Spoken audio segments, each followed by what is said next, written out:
Let's look at the female model for just a minute. It looks like I can see the vagina, the rectum, which would be leading out to the anus, probably the uterus sloping forward. Here's a uterine tube in the fimbriae at the end of the uterine tube.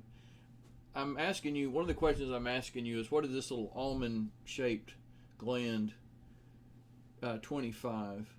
By the way, there's the pubic bone and some lubricating glands. Remember that with the ladies, the inner lip is the labium minus, the outer lip is the labium majus, and the clitoris is here at the anterior aspect of the vestibule, which, by the way, contains the urethra and this tubular structure number 24 that arches up toward the uterus. So I'm asking you for number 24. Also here is her anus. So number 24 and 25, leave the answer in the comments below, please. Thank you.